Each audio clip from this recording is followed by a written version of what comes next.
The Russia-Ukraine crisis is causing uncertainty in natural gas markets. As Western countries weigh potential sanctions against Moscow, the future of Nord Stream 2, the Russian-built pipeline in the Baltic Sea, has been brought into question. When it comes to Nord Stream 2, the pipeline that would bring natural gas from Russia to Germany if Russia further invades Ukraine, it will not happen. But in Europe, the picture is more complicated. That's because about 40% of the continent's gas imports used to generate power for heating, cooling, and for some industrial processes come from Russia. Europe absolutely has huge interdependence with Russia on gas. And it really is an interdependence. The pipeline is awaiting approval to operate from German and EU regulators. If granted, it will double the capacity of an existing pipeline in the region. People are saying you've got the Nord Stream 1 link. Why do you need a Nord Stream 2? A second link in the eyes of critics will increase the dependence of Germany and Europe on Russian energy exports. Concerns that supplies to Europe will be affected by the tensions come as European and Asian prices for the commodity soured amid winter supply shortages. So how does the rising demand and tensions in the region have rippling effects on the global market, including on US efforts to plug the supply gap?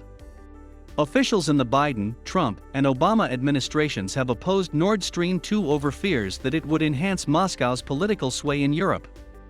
We don't want Europe's energy supplies to be dependent on Vladimir Putin. Now fresh threats from the US to halt the 765-mile-long underwater system are underway as Russia amasses troops and weapons on Ukraine's border. And as geopolitical tensions are increasing around Ukraine, Russia invaded Ukraine already once in 2014, annexed part of its territory, the Crimean Peninsula. Sanctions were placed on Moscow from Western countries, including Germany following that military action, but the financial penalties didn't include gas. Now the United States is saying that this time around, we should push for broader sanctions if Russia attacks Ukraine again, and we should include energy. So essentially, the pipeline is in the middle of all this. Russia has been pushing for the pipeline to be approved as gas in Europe has been in short supply. President Vladimir Putin said quick approval of the Nord Stream 2 pipeline would help rebalance the European market. Those comments exacerbated hawkish fears that Moscow might be weaponizing energy. A limited supply of Russian gas in Europe has added to the global demand for gas. And specifically, liquefied natural gas that can be shipped from other places.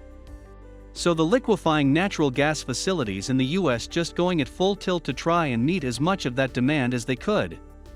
US gas prices have risen because more gases are being exported. But the total production of all existing facilities can only export a maximum of around 12%. The rest is sold at home, keeping US prices mostly insulated from international ones. Any US sanctions targeting natural gas in Russia could come at a cost for Europe, which may struggle to find quick alternatives of the supply. However, those penalties are unlikely to be put in place by President Biden. It's more likely that they will reach some sort of compromise, and the Germans are saying, look, if there is Russian aggression in Ukraine, if the Russians march in again into their neighboring country, then we will stop the pipeline.